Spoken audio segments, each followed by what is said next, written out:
and limited movement. Yet things we love doing most. Magical Kenya. The magic awaits.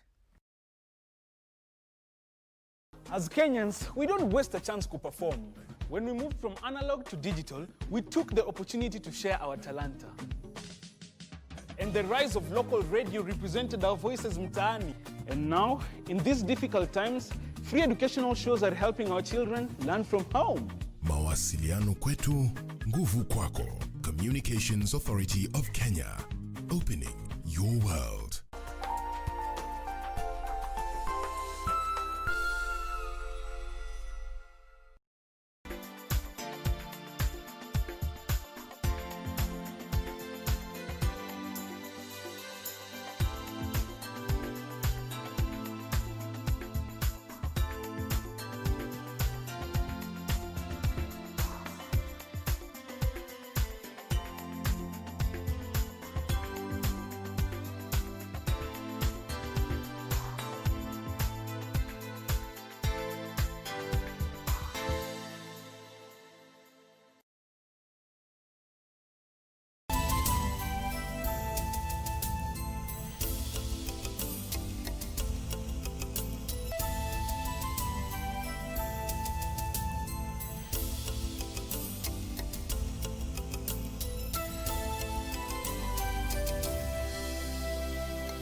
Well, a very good evening to you. You are just in time for Channel 1 News Hour. Let's now focus on the stories that are shaping the day. But before we begin, we always get to take a look at what are the latest statistics when it comes to COVID-19 infections in the country. Globally, we are talking about 188 countries reporting at least a coronavirus case. But what do the numbers look like in Kenya?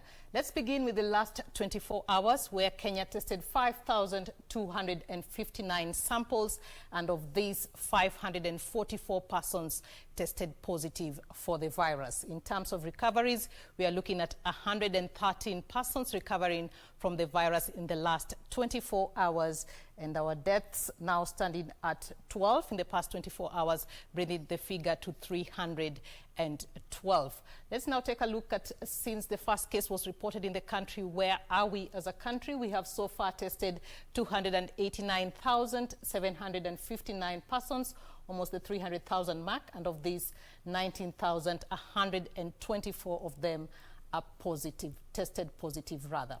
In terms of recoveries, we are looking at 8,021 recoveries so far from the 19,124 confirmed cases, and unfortunately our death toll at 311. Those are the latest figures from the Ministry of Health, as we continue to appeal to you to observe the safety measures and keep safe. Remember to wash your hands or sanitize them if you're not in a position to wash them. Now it's time for us to also focus on other stories that are shaping the news as well, and that is coming up in the highlights. Defense against the disease is washing your hands, social distancing, sanitizing yourself. All these things, that's the measures that we have given. Every Kenyan knows. If even a little boy and a little girl in the village is singing, I can get it, you can get it. The new threat. Government urges responsibility amid surge in positive cases amongst healthcare practitioners. And I've asked the Inspector General of Police today, with the regional security team in Nairobi, to disarm everyone around that county assembly. Anyone who holds firearms, there could be people. We already collected 14 guns. Let's tell the public the truth. Tickling time bomb. State orders disarmament of Nairobi County Assembly staff following discovery of 14 guns after Tuesday's day of chaos. And thousands gather in Tanzania as the world bids farewell to the country's fourth president, Benjamin Mkapa, who died aged 81.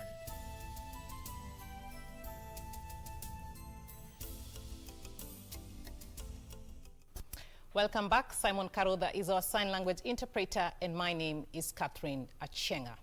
Now we begin with the latest, where the government wants all frontline workers to exercise the highest level of responsibility amid a surge in coronavirus cases in the country.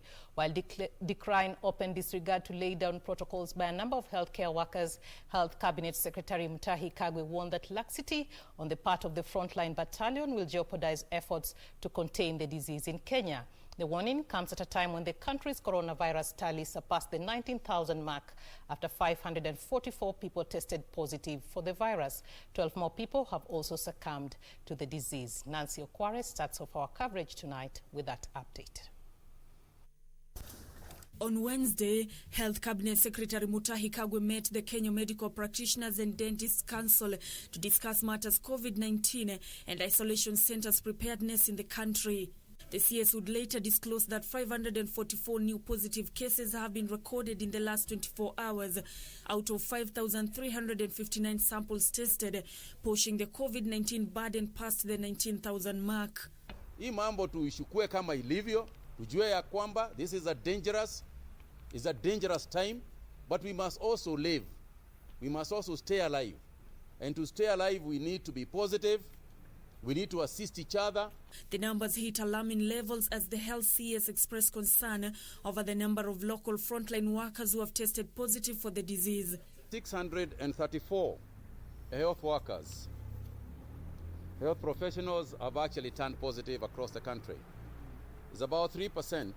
It's about 3% of the cases reported. The CS is, however, concerned that amid this rise, some members of the group are operating with lethargy that is endangering the lives of their patients by insisting on attending to them despite their status. A doctor, qualified doctor, who had traveled and instead of quarantining themselves, wanted to proceed on to go to the theater and conduct surgery. Fortunately, they didn't because some nurse reported him. Of another doctor who has actually turned positive and wanted to continue behaving normally. Go to a theater and start conducting surgery and you are positive. You know, honestly, this borders on criminal behavior. In the latest statistics, the number of recoveries rose to 8,021 after 113 more people were discharged after making full recovery, out of which 68 were from the home care program. Sadly, 12 more people succumbed to the virus, pushing the total of fatalities to 311. And with the ban on sale of alcohol in restaurants and bars in effect, the CS would call on Kenyans to take advantage of the situation to reform fully, amid caution to persons peddling fake news as far as the pandemic is concerned. Ile pesa ulikuwa natumia na hiyo pombe, sasa unaweza kutumia kununulia watoto kitu kama guo, unaweza kupatia mama. Hata mimi nilikuwa nafurahia Kagwe special kwa hivyo. Hiyo pesa nilikuwa na hiyo maneno, hata mimi nitasaidia pahali, ama nimpe mtu mwingine nyumbani, ama nisaidie kununulia mtu mask. Kagwe further issued a stern warning to communities intending to undertake the communal circumcision ritual during these abnormal times. In terms of distribution of Wednesday's cases per county, Nairobi continued to lead with 326 cases, with more than 7 of its sub-counties having over 20 cases. Kiambu had 51 cases, Kajiado 33, Nakuru 20, Busia 19, Mombasa 15, Narok 10, while Migori and Murang'a each had 9 cases. We have sufficient PPEs in this country. If there is a problem, it's probably a problem of management, problem of distribution, but most certainly not a problem of availability. Nancy Okware, Channel 1 News. And now police in Kiambu are in pursuit of 6 individuals who escaped from Karuri police station in Kiamba area of Kiambu last night. The 6 suspects, who included 5 remandees and a convict, successfully broke free from confinement after cutting part of the cell toilet window. According to authorities, the escapees are among persons who had been tested for COVID-19 and their results are yet to be released. Beatrice Gatonyang Etich now reports. A number of crime suspects who had been confined at a police station in Kiambu successfully pulled off an escape from the cells through the toilet window last night.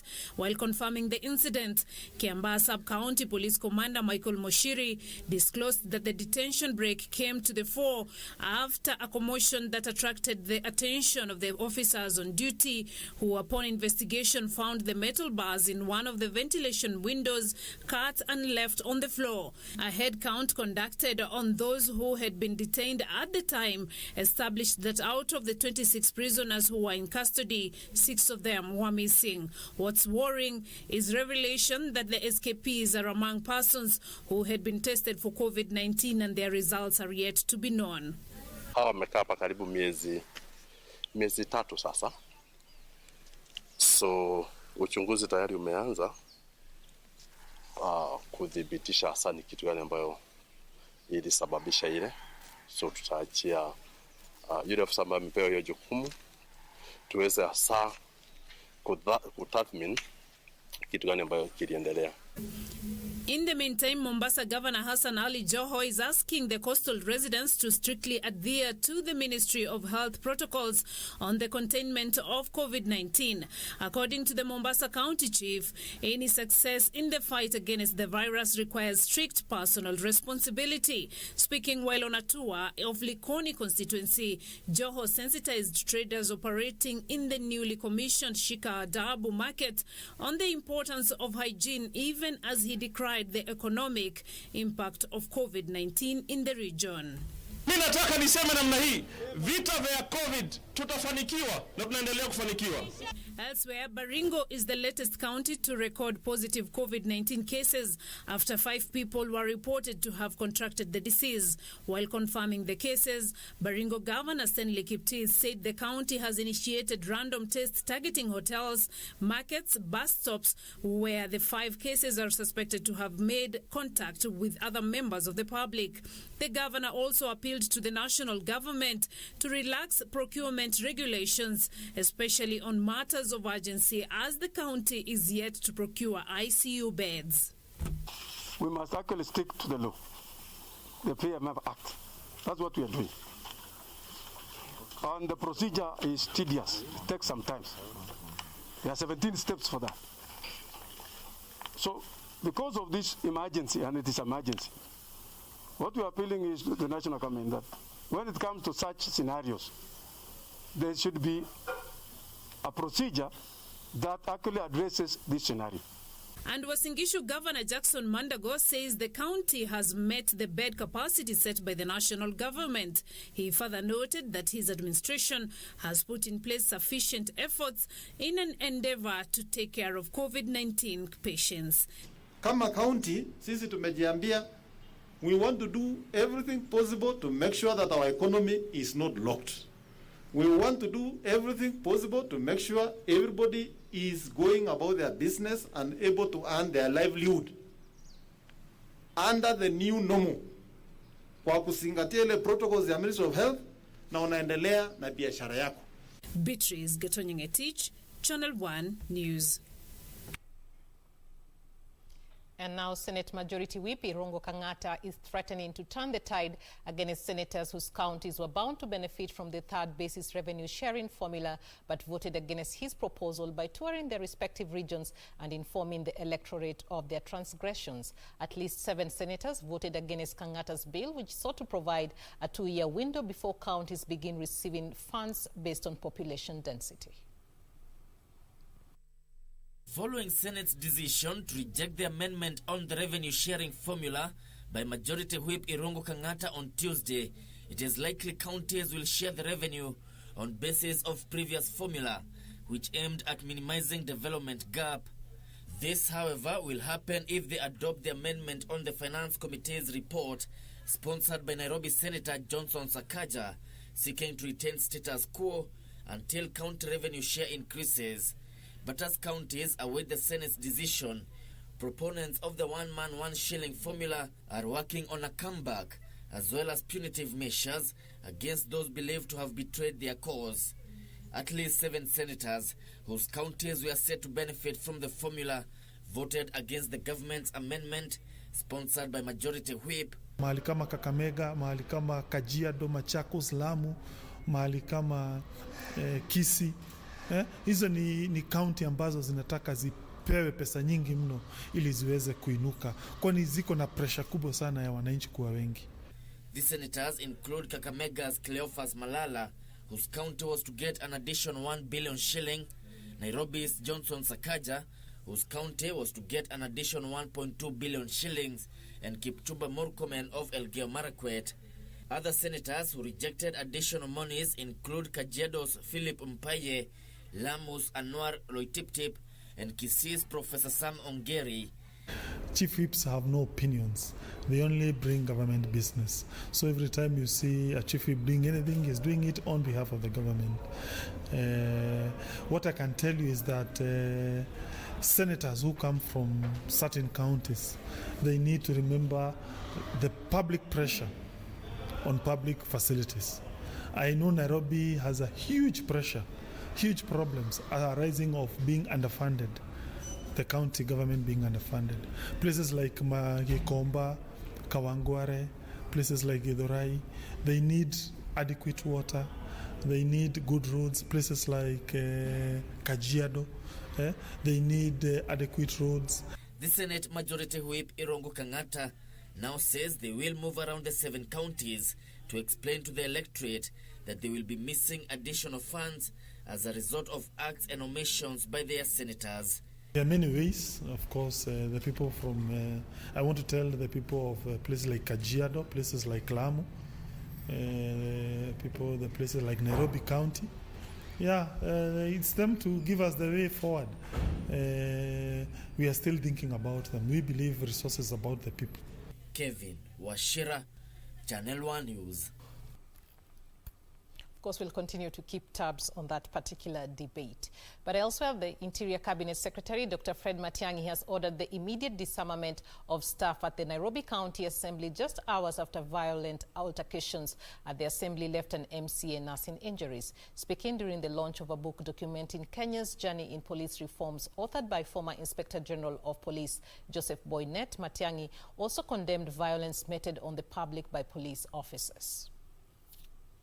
Tuesday morning at the Nairobi County Assembly precincts would resemble a combat zone as chaos reigned supreme, with a section of MCAs forcing their way into the building in an attempt to force Speaker Beatrice Elachi out of office. The ensuing commotion rekindling memories of the infamous City Hall that was often characterized by violent altercations. The events and the subsequent attack of a female member of County Assembly appearing to have angered Interior Cabinet Secretary Fred Matiang'i, who now wants staff at the Assembly disarmed forthwith. And I've asked the Inspector General of Police today, with the regional security team in Nairobi, to disarm everyone around that county assembly. Anyone who holds firearms, those there could be people. We already collected 14 guns. You know, let's tell the public the truth. The 14 guns we collected from around that environment, the level of criminality that has gone on, I suspect there could probably be more firearms. So Mr. Njega and the regional security team investigate and find out whether there are any other people who could be armed other than the 14 that we withdrew, and let them tell the Firearm Licensing and Control Board to cancel all the licenses. We withdraw those firearms from them because they might do something unusual. Then let's go to the National Security Advisory Committee, follow the path of the law, and request to be guided on what we are going to do with policing the County Assembly of Nairobi. Because enough is now finally enough. We cannot go on this way. Speaking during the launch of a book documenting Kenya's journey in police reforms, authored by the former Inspector General of Police Joseph Boynet, Matiang'i at the same time took issue with a section of police officers who appear to have used excessive force in their efforts to restore order. We will not shirk or hide from responsibility. You know, some of these things, we have to be very sincere about them. It is not right and it is not fair that we subject members of the public or people we are supposed to lead to that kind of treatment. I know, you know, it can be frustrating and sometimes it can be very painful. But we shouldn't get there. And to equip our officers with new knowledge, owing to the very rapidly evolving threats to national security, and as you know that at this point in time, we are grappling with a very serious one, very serious one, and in my view, that amounts to almost an existential threat to our well-being, to our being as a people, and that is COVID-19. Achieng'a is saying it was unfortunate that the government has been forced to deploy heavy contingent of security officers at the Nairobi County Assembly when residents of Nairobi County needed the security services too. You know, 25 to 30% of our deployment in security in the CBD is around the County Assembly of Nairobi. And everybody can see. I don't know why we are so pretentious and hypocritical. Tunadanganyana hapa, we are just lying around to each other here. That is not an institution that deliberates on anything. They are constantly fighting. It's a war zone. So when things happen, now we are dealing with a crisis here, which could actually be a reputational crisis for us as security sector people. I don't condone, and I've said this clearly, I do not condone any violent handling of members of the public or leaders. But a time has come for us to be honest, to be very sincere, and speak to each other as responsible people. I mean, are we going to get a contingent of GSU and ask Mr. Kanja to station a contingent of GSU outside a county assembly? Because they're constantly fighting, it's war and so on and so forth. Police to beat such an innocent lady, it is against human rights, it's against civil liberties, and it is against the law.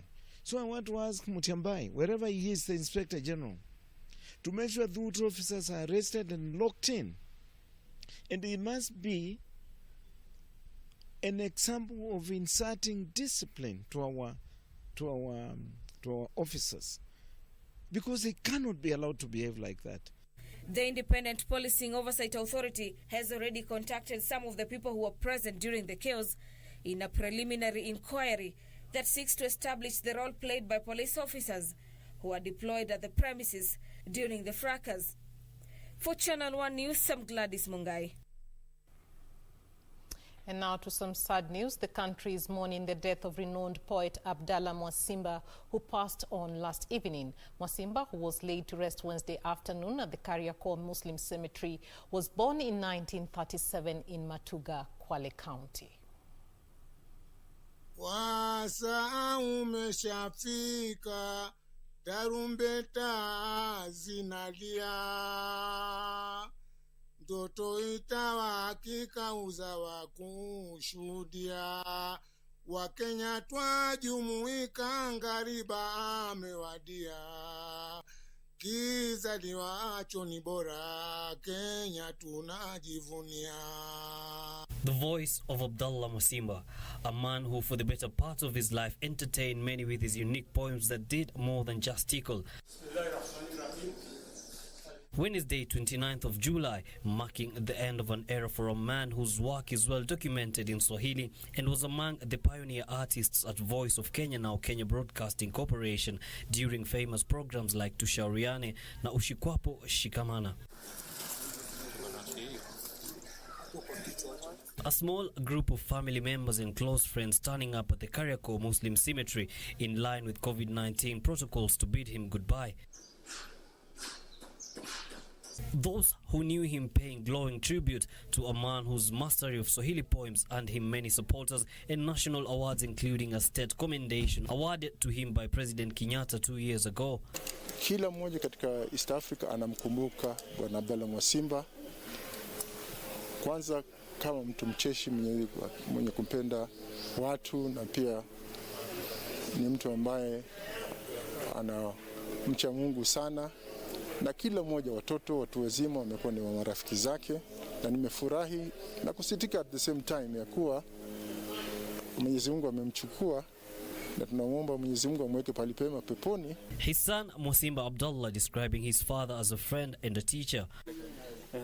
Sisi tumkumbuka mzee kama mwalimu, maana ametufunza mengi duniani. Na pia amewafunza watu wengi tu kwa jumla. Na kuna hata katika familia kuna wengi pia wameingia kwenye media.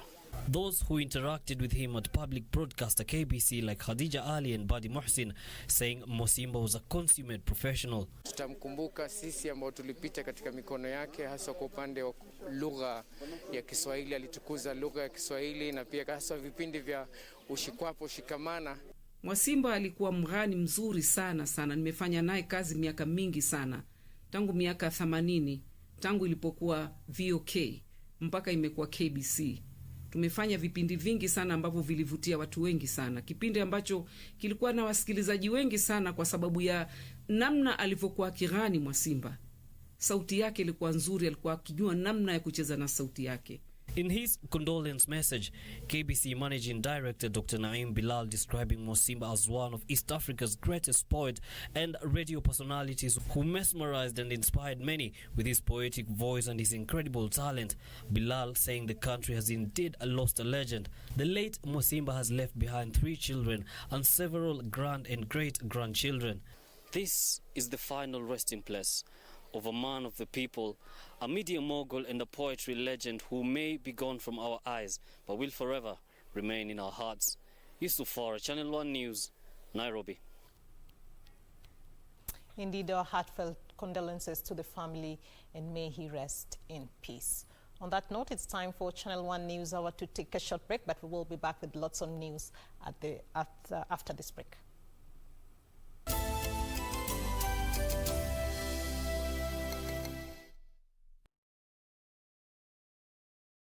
As Kenyans, we don't waste a chance to perform. When we moved from analog to digital, we took the opportunity to share our talanta. And the rise of local radio represented our voices mtaani. And now, in these difficult times, free educational shows are helping our children learn from home. Mawasiliano kwetu, nguvu kwako. Communications Authority of Kenya.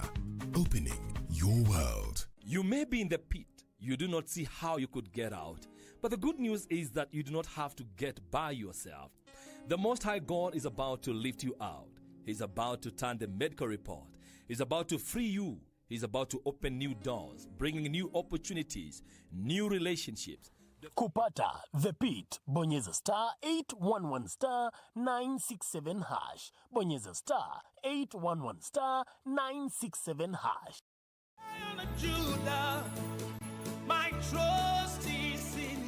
Jumapili hii kwenye runinga ya KBC, ungana naye Askofu Michael Wanderi wa kanisa la Christian Foundation Fellowship Kiambu kuanzia saa 1 hadi saa 2 asubuhi. Ningetaka nikwambie, our Jehovah God, because the Bible says he is the same yesterday, today and forevermore. He is able to take you to a place of abundance. He is able to take you to Rehoboth in the name of Jesus Christ. Kipindi ni neno la neema, ukiletewa naye Askofu Michael Wanderi wa kanisa la Christian Foundation Fellowship Kiambu.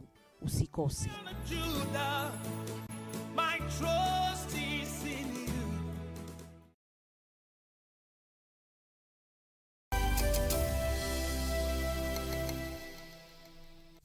Welcome back. This is Channel 1 News Hour. In other news, the Kenya National Union of Teachers is up in arms over exclusion of some of its members from the benefits emanating from the implementation of the collective bargaining agreement reached with the Teachers Service Commission. The union is also expressing frustration amid disclosure to the effect that the teachers' employer is in possession of 2 payrolls, which it blames on the said discrepancy. Caroline Kamau reports.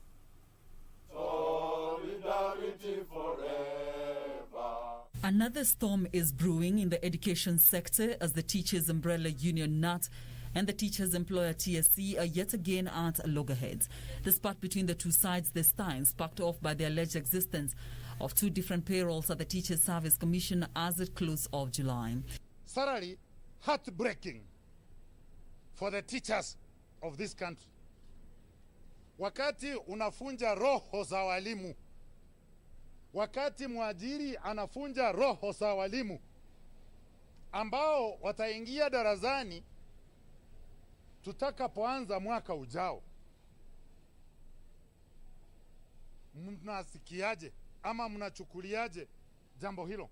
What's more, NAT is protesting exclusion of some of its members from benefiting in the 3rd and 4th phases of the collective bargaining agreement, despite the CBA being signed, deposited in court, and a certificate as well as Parliament setting aside 54 billion shillings to finance the pay to all teachers.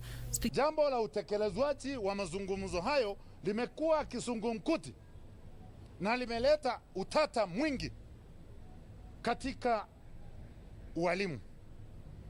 Na tunataka kuambia mwajiri kama hachasoma asome. Mkataba wa mazungumzo ambao uliwekwa sahihi na vyama vyote viwili ulikuwa na tanzu mbalimbali zilizozungumza na kuandaa yale yote ambayo zote tulichikita kwayo na tukaweka sahihi. Speaking at a press conference earlier Wednesday, outspoken NAT Secretary General Wilson Session maintained that the CBA recognizes both the Code of Regulations for Teachers and the Code of Conduct and Ethics for Teachers as instruments of governing teachers and the TSE, and that this cannot be ignored. Session is now calling on Ministry of Labour Cabinet Secretary Simon Chelugui to intervene on the matter, noting that NAT shall not relent in its efforts to push for the welfare of all teachers in the country irrespective of their affiliation. And the court directed the employer to go and sit, reform the schemes of services and align them to the pay structure. But instead of doing that, it went and started war with NAT to finish NAT. The agenda here is not even complying with any law. It is to finish NAT, it is to silence NAT, so that we never question and they can do things the way they want. Caroline Kamau reporting for Channel 1 News. And now, former Tanzanian President Benjamin Mkapa was laid to rest on Wednesday at his home village of Lupaso in Mtwara. Thousands of people from across the country, led by President John Magufuli, attended the funeral. Mkapa died on Thursday while receiving treatment at a hospital in Dar es Salaam, aged 81. President John Magufuli led mourners in the final journey of former Tanzanian President Benjamin Mkapa. During his burial, held at his home village in Lupaso in Masasi District, Mtwara region. Local and international leaders paid glowing tribute to the former president, saying he was a global citizen, a dynamic leader, a seasoned diplomat, a mediator, and a peacemaker. President Magufuli eulogized his predecessor as a great leader, saying his death was a loss for Tanzania, Africa, and the world at large. Mkapa was instrumental when he took part in peace talks and reconciliation for countries in the Great Lakes region. Mkapa, who was Tanzanian president between 1995 and 2005, died at a hospital in Dar es Salaam on Thursday, aged 81 years. For Channel 1 News, I am Emily K. Bade. And now the Anti-Corruption Court has adjourned trial hearings in a case where former Sports Cabinet Secretary Hassan Wario and 5 others are charged with the loss of 55 million shillings during the 2016 Rio Olympics. Magistrate Elizabeth Juma opted to hold proceedings after she was informed that part of the prosecution's team had been exposed to the novel coronavirus, directing those affected to self-isolate, with hearings set to continue from the 17th of August. Part of the prosecution team in the 55 million shillings Rio Olympic scandal will Wednesday inform anti-corruption magistrate Elizabeth Juma of possible exposure to COVID-19. The development coming after one of the officers they came into contact with allegedly contracted the virus. Juma forced to adjourn the defense hearings in the case where former sports CS Hassan Wario is among 6 suspects accused of embezzling the funds. The hearing will continue from the 17th of August, with 3 suspects taken to the dock. Even though the exposed person tests negative, the proper protocol still is maintained that person keeps social distance from the public by isolating from the public during the possible inoculation period. Meanwhile, the defense hearing of 3 senior officials from Wajir County alleged to have illegally withdrawn 26.1 million shillings from the county coffers kicked off on Wednesday. One of the accused, Abdallah, who also faces separate counts of abuse of office and failure to manage public property, took to the stand denying all the charges leveled against him. Meanwhile, KBC Newshour has been charged with publishing false information alleging that Interior Interior Cabinet Secretary Fred Matiang'i had been admitted at the ICU battling COVID-19, contrary to Section 23 of the Computer Misuse and Cybercrime Act, has been released on a cash bail of 50,000 shillings with an alternative bond of 100,000 shillings and a surety of similar amount. The accused has also been barred from publishing any information on social media about the applicant and his family. The accused person is barred from making any kind of comments against the complainant in this matter in any media until the conclusion of this case. And the case will be mentioned on the 12th of August virtually for pre-trial direction. The case will be mentioned on the 12th of August. Finally, Simon Oseko, who was assaulted by a Chinese restaurant owner, has filed a petition at the Labour Court demanding that Chinese nationals accused of orchestrating the attack be brought back in Kenya for prosecutions. Through his lawyer, the former waiter wants the Cabinet Secretary in charge of Interior and Coordination of National Government to repatriate the accused back into the country and prosecute the owner of the restaurant. Among the respondents served in the petition are the Inspector General of Police, the Attorney General and the People's Republic of China through its embassy in Nairobi. For Scales of Justice Channel 1 News, I'm Serafina Robi. And now the Kenya Forest Service has issued a 14-day ultimatum to those who have settled illegally in the Aberdare forest to vacate or face forceful eviction. Meanwhile, residents of the Mai Mahiu in Naivasha are decrying what they say is massive destruction of property and risk on human life as a result of explosive activities by a Chinese construction company operating a quarry in the area. Details of this and other highlights in the county briefs. Residents of Mai Mahiu in Naivasha are blaming a Chinese construction company operating a quarry in the area for destruction of their property. They are accusing China Wui Company of using substandard explosives, which they say has led to collapsing of buildings, health complications, and death of livestock. I've seen a house where a stone has come from the roof and fallen into the house. All this is causing a lot of damage. We have been told of pregnant mothers who have had problems after these very loud blasts, and they suspect it could be a bomb. Elsewhere, the Kenya Forest Service has issued a 14-day ultimatum to those who have settled illegally in the Aberdare forest to vacate or face forceful eviction.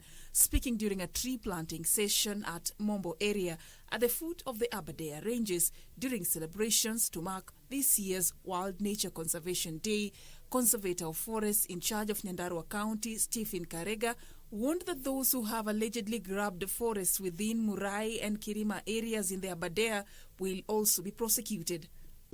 The people are very much okay. We talk with them. They know they are within the forest, and the forest belongs to them. So what we are going to do is just to appeal to them to move. We have given them about 14 to move out. Meanwhile, residents of Rusingeti area in Kikuyu constituency have decried what they say is increased criminality in the region. The residents say criminal gangs have been wreaking havoc in the area, with the latest being the murder of a secondary school girl. Tulimpata huko karibu na Mahidi, alikuwa ametolewa nguo, alikuwa amekatakatwa uso, alikuwa ametolewa macho yake. And residents of Lamu have been urged to cooperate with security officers operating in the area to help curb numerous cases of attacks from armed groups in the area, while acknowledging that inadequate resources remains a major challenge in carrying out extensive patrols to secure locals and those traveling in the area. Lamu County Commander Moses Mureithi noted that community collaboration is a key pillar in the fight against terrorism. Tana River karibu yote iko na rami na other areas, lakini kule kwa sababu ya barabara bando zinatengenezwa ndio unaona tuko na those challenges. Speed magari zaendi inabidi iende kidogo. Kwa hivyo nafikiri siku ile tutapata rami ambayo ile ambayo inatengenezwa na Achieng'a ishe, tutarudi kwa hiyo kufikiria maneno ya patrols. In the meantime, Bomet Governor Hilary Barchok is calling for fresh dialogue between members of two warring communities living in Olposimoru area following fresh skirmishes that left one person dead. Barchok says constant altercations between members of the two communities has only acted to derail development in the region. Kama ni mambo ya mashamba, tunaweza ongea.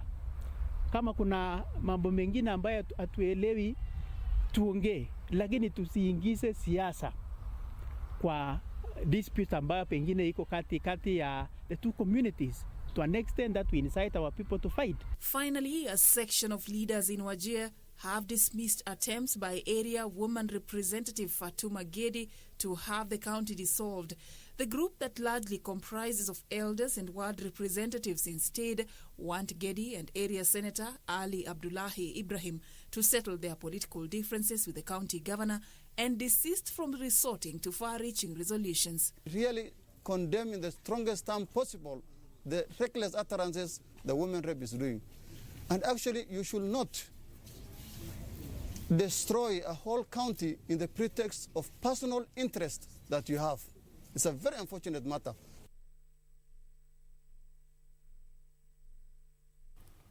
And now the U.S. is nearing the grim milestone of 150,000 coronavirus deaths as the country continues to battle a surge in COVID-19 cases. According to latest data, at least 149,260 people have died from COVID-19 in the U.S., with the country leading the world in cases with more than 4.3 million cases. But the U.S. is not alone, as several countries across Europe have reported a recent rise in cases of coronavirus, sparking fears of a resurgence of the disease. Coronavirus is continuing its spread across the world, with more than 16 million confirmed cases in 188 countries. So far, more than 660,000 people have lost their lives. Cases of the disease continue to rise in many countries, even as other places appear to be experiencing a new surge as lockdowns are eased. In the U.S., medical experts are warning that the country will see deaths skyrocket into multiple hundreds of thousands if it doesn't control the coronavirus pandemic. A week after appearing to project a more serious tone about the coronavirus, United States President Donald Trump is back at pushing unproven claims that an anti-malarial drug is an effective treatment and contradicting the advice of his own public health officials. Almost 1,600 virus-related deaths were logged in the U.S. on Tuesday, the biggest daily increase since May. The cases skyrocket in the U.S. at a time renewed coronavirus restrictions are being implemented as fresh outbreaks of the virus sweep across Europe and Asia. China recorded 101 new coronavirus cases on Tuesday, the highest single-day increase since early April. It is the third consecutive day China has reported the highest daily spike in local infections since early March. In India, coronavirus infections have passed 1.5 million and deaths neared 35,000, but test results in the city of Mumbai have cast further doubt on official data in the world's second most populous nation. Hong Kong reported 118 new coronavirus cases, including 113 that were locally transmitted, as strict new measures including a restriction of gatherings to 2 people and a ban on restaurant dining took effect. Russia reported 5,475 new cases of the novel coronavirus, pushing its national tally to over 828,000, the fourth largest in the world. This as Lebanon has agreed to reinforce a nationwide lockdown from July 30th until August 3rd after a spike in new cases threatened to overwhelm its healthcare system. Elsewhere, the annual Muslim pilgrimage to Mecca in Saudi Arabia is underway with drastically reduced numbers because of the pandemic. More than 2 million pilgrims normally take part in the Hajj, but this year, only around 10,000 Saudi residents will perform the 5-day ritual with international visitors banned.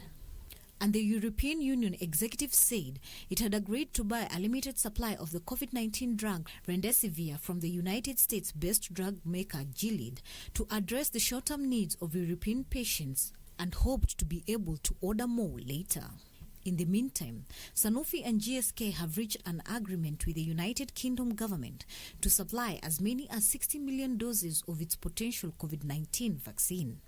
The development coming as Moderna reported that the experimental COVID-19 vaccine worked well in monkeys and prevented the virus from replicating in their noses and lungs, according to a study published in the New England Journal of Medicine. Russia's first potential COVID-19 vaccine might win local regulatory approval in the first half of August and be administered to frontline health workers soon afterwards. For Channel 1 News, I am Emily K. Bade.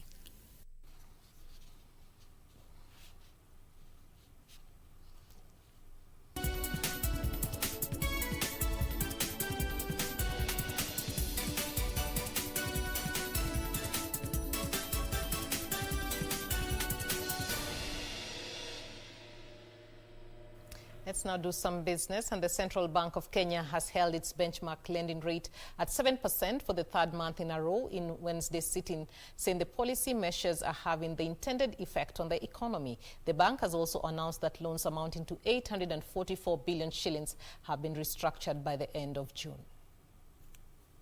In its last sitting on June 25th, the Monetary Policy Committee retained the commercial bank rate at 7%, saying the accommodative policy stance adopted in the last 3 months was having the desired effects on the economy. The bank has left the benchmark rate untouched since April, when the rate was cut by 25 basis points as part of the emergency measures to soften the impact of COVID-19 on the Kenyan economy. The committee has announced that total loans amounting to 844 billion shillings have been restructured of the total banking sector loan book of 2.9 trillion shillings by the end of June this year. Of these, personal loans amounting to 240 billion shillings, representing 30% of the gross loans book to this sector, was renegotiated in the period. A total of 604 billion shillings had been restructured, mainly in trade at 23%, real estate at 19.5%, while the manufacturing had 14% of its loan book restructured. The bank further says out of the 35.2 billion shillings that was released by the lowering of the cash reserve ratio in March, 31.4 billion shillings or 89.1% has been used to support lending to the tourism, real estate, trade and manufacturing sectors.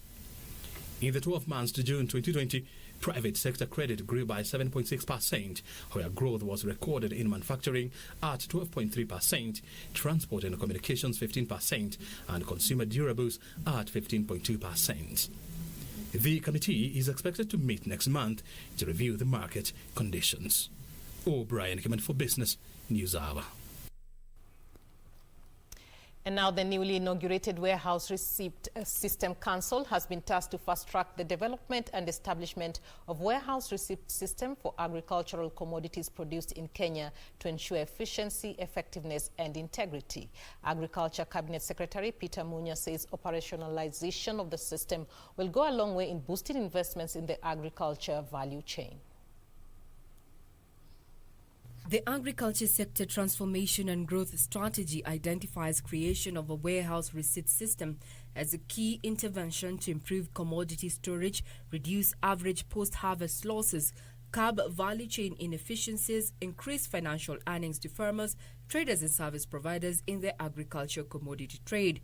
According to Agriculture CS Peter Munya, the warehouse receipt will lead to the development of aggregation and offtake centers across the country. The warehouse receipt confers benefits that include: 1, creating flexibility in the sale process, as farmers are not forced to sell in distress at harvest when prices are low.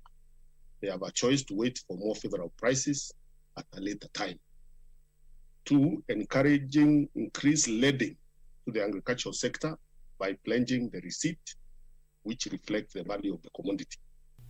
Initially, the council will focus on implementing the warehouse receipt system for coffee, tea, rice, beans, green grams and wheat, but progressively expand to cover other agricultural commodities.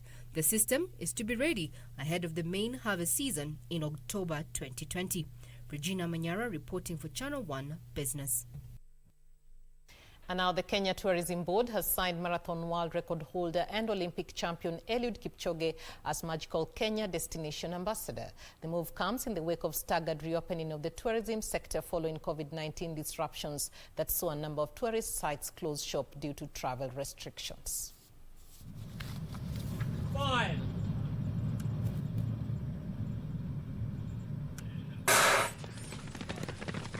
Described as the greatest marathoner of all time, Kipchoge has won 12 out of the 13 marathons he participated in. He's also the world marathon record holder with a time of 2 hours, 1 minute and 39 seconds, and the first man to run a sub-2 hour marathon in the special event in Vienna, Austria, dubbed Ineos Challenge.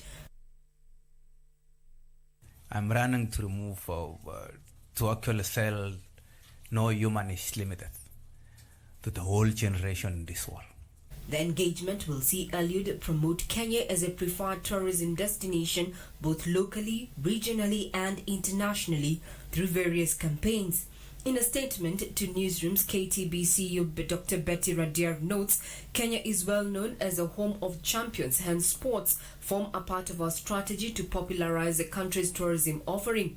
As a board, we have invested in locally hosted sporting events like the Magical Kenya Open, the World Rally Championship and the World Athletics Championship, among others, through sponsorship. Now we turn our attention to events held on the global stage that Kenyans excel in, and there is no better collaboration than with Kenya's marathoners. End of quote. The government has in the recent weeks eased restrictions to support the economy, among them lifting the ban on travel within the country that has been characterized by the resumption of domestic flights as well as operations of the Madaraka Express train across counties to boost domestic tourism. Stakeholders have welcomed the endorsement in anticipation of the resumption of international flights next month. The travel restrictions as a result of COVID-19 have already wiped out in excesses of 85 billion shillings in tourism receipts as of June, with the amount expected to deepen by the end of the year. Regina Manyara reporting for Channel 1 Business. And now Sasol has agreed to sell the world's biggest oxygen production site in Secunda, South Africa to France Air Liquide for about $515 million as it sheds assets to pay off debts and avoid a rights issue. Details of this and other stories in our Africa Business News Roundup. Sasol and Air Liquide are aiming to negotiate final agreements by mid-August, with the transaction expected to close within the fiscal year 2021. Sasol, the world's biggest producer of motor fuel from coal, reached an agreement to sell 16 air separation units, which have a capacity of 42,000 tons per day, and produce oxygen for its fuels and chemicals production processes as well as other gases. The French firm expects the transaction to allow both Air Liquide and Sasol to focus on their core business, combining operational efficiency and reduction of carbon emissions.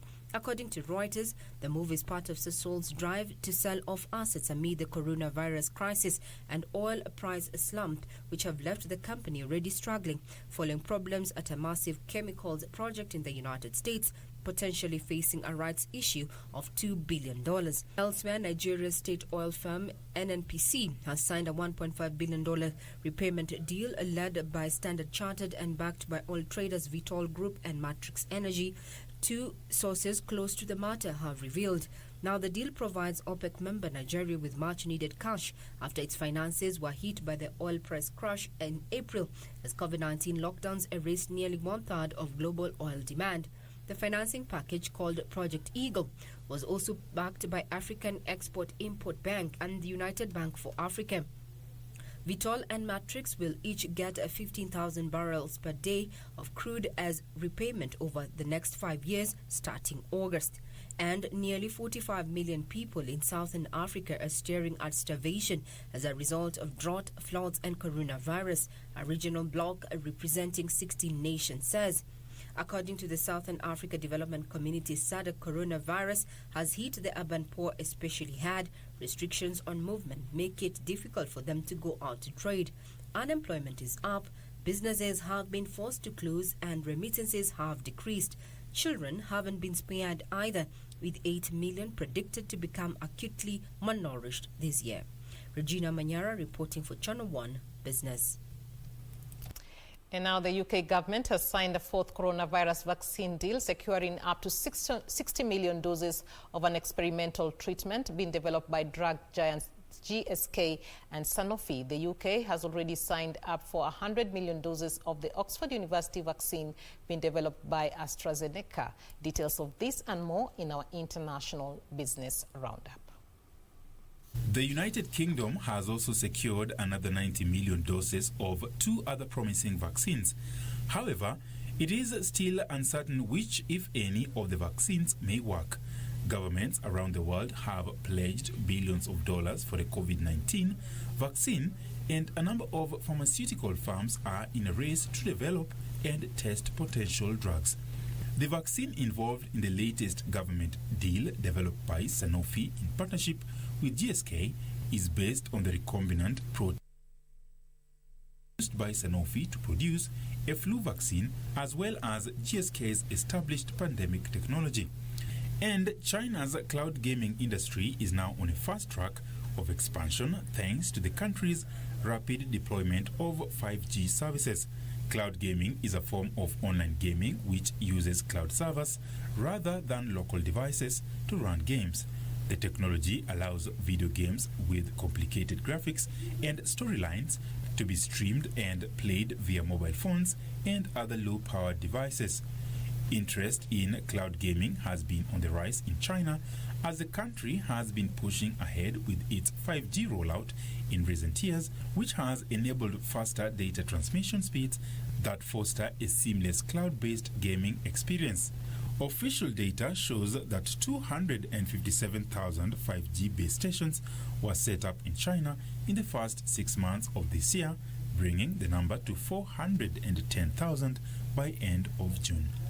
Finally, Tesla Chief Executive Officer Elon Musk says the company is open to licensing software and supplying powertrains and batteries. Tesla has previously supplied batteries to Mercedes and Toyota Motor under separate partnership deals. Battery manufacturing is an area that analysts and industry officials say the U.S. electric car maker has a competitive edge compared to legacy automakers. Tesla currently runs a battery joint venture with Panasonic and also sources batteries from China's contemporary Amprex Technology and South Korea's LG Chem. Tesla is also planning to build its own battery manufacturing facility in California. Ronald Willie, Newshour Business.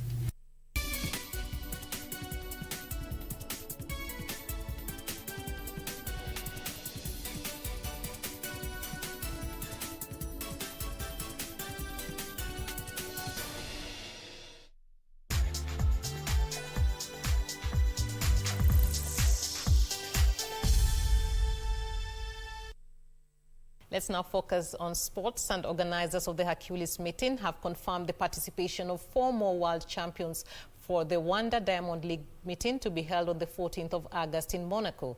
World steeplechase champion Beatrice Chepkoech.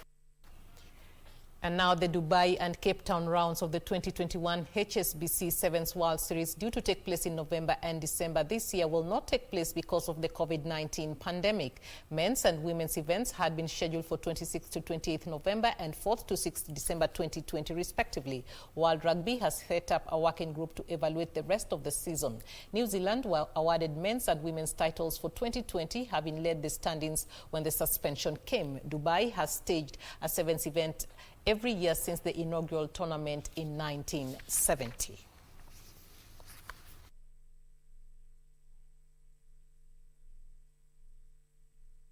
Now, Leicester midfielder James Maddison has agreed a new 4-year contract tying him to the club until 2024. However, there is an uncertainty over the Foxes' future of Ben Chilwell, who will, like Maddison, miss the end of the season with a heel injury. Leicester's James Maddison has agreed a new 4-year contract to stay at the club until 2024. The news is a boost to manager Brendan Rodgers after the club failed to secure a place in next season's Champions League, following their defeat by Manchester United on the final day. Maddison's existing deal was due to expire in 2023. The 23-year-old was badly missed over the final games of the season after having minor hip surgery. The £20 million signing from Norwich in 2018 made his England debut in the 7-0 win over Montenegro in November. However, there is uncertainty over the Foxes' future of Ben Chilwell, who, like Maddison, missed the end of the season with a heel injury. Chilwell, also on contract until 2024, has been heavily linked with Chelsea. Rogers has said Chilwell is not for sale, but in the past 4 summers, Leicester have sold a key player. N'Golo Kante, Danny Drinkwater, Riyad Mahrez and Harry Maguire. And the expectation is they will do so again if a suitable bid is received. And Inter Milan want to sign Manchester United forward Alexis Sanchez on a permanent deal. The Chile striker has impressed during his loan spell in Italy and scored his 3rd goal in 8 games during Saturday's 3-0 win over Genoa. Sanchez was involved again on Tuesday night as Inter maintained their push to finish 2nd in Serie A with a 2-0 win over Napoli. The Players United contract is beyond Inter's reach, but Old Trafford boss Ole Gunnar Solskjaer does not want to keep the former Barcelona forward for next season. Now, Arsenal defender Shkodran Mustafi will miss the start of next season after having surgery on his hamstring injury. The 28-year-old German defender sustained the injury during the closing stages of his side's FA Cup semi-final victory over Manchester City on the 18th of July. Have confirmed Shkodran Mustafi will miss the start of next season after having surgery on his hamstring injury. Mustafi sustained the problem in the closing stages of the FA Cup semi-final win over Manchester City. The Gunners are aiming for Mustafi to return to training in October. It means he will miss a 2nd FA Cup final after he was forced to sit out of the victory over Chelsea in 2017 with illness. Mustafi became an integral part of coach Mikel Arteta's side, starting all but 2 of their last 14 Premier League games prior to his injury. Meanwhile, Chelsea's newest recruit Timo Werner says playing under manager Frank Lampard was the main attraction upon deciding to join the club. The 24-year-old German striker started training with the Blues this week after completing a £54 million switch from RB Leipzig earlier this summer. Werner was heavily linked with a move to Liverpool before signing for Chelsea. And Manchester United are working hard with Borussia Dortmund to find a solution for the transfer of Jadon Sancho after cooling interest in Jack Grealish. Discussions for Sancho center around the transfer fee and structure of payment. It is believed Dortmund want a deal sorted by August 10th when the club return for pre-season training in order to give them time to find a replacement. Dortmund want £109 million for the 20-year-old England international, but United are unwilling to go that high, given the financial hit that they and many others have taken during the coronavirus pandemic period. Very well, it's time for us to put a cap on Channel 1 Newshour tonight. As always, thank you, Kenya, for watching. My name is Catherine Achieng'a. Our sign language interpreter this evening is Simon Karodha. But even as we go to sleep, Irene Muchuma Odim is up next to the day's weather, and she tells me tomorrow here in the capital, Nairobi, it will be as cold. It will be very cold. Actually, the temperatures will be as low as 15 degrees Celsius. So be sure to keep warm. Good night, and God bless you.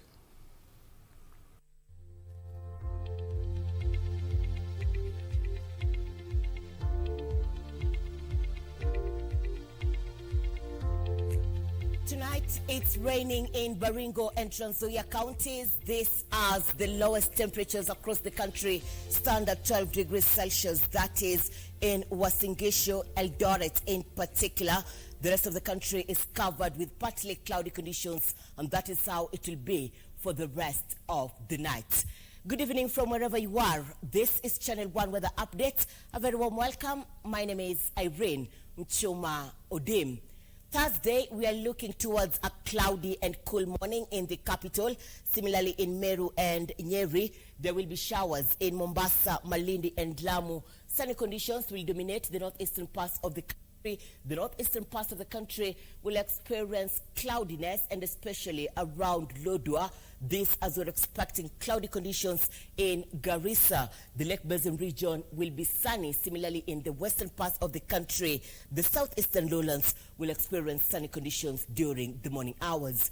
In the afternoon, we'll see changes over the western parts of the country. There will be showers accompanied by thunderstorms in the counties of Baringo, Nzoia, Busia, Kericho, and Bungoma, as well as a few areas over the northwestern parts of the country. The northeastern will continue to experience sunny conditions. There will be showers of a few places in Malindi and Mombasa, as well as a few areas around Nakuru. The southeastern lowlands will experience sunny conditions for the afternoon. Looking at temperatures, the highest temperatures across the country will be experienced in Mandera at 34 degrees Celsius. Nairobi will experience maximum of 23 degrees Celsius. And for you in Voi and Lamu, degrees Celsius. That is how weather is shaping up in the home country. Let's now have a look at the international forecast. Do have a good night and see you tomorrow, God willing.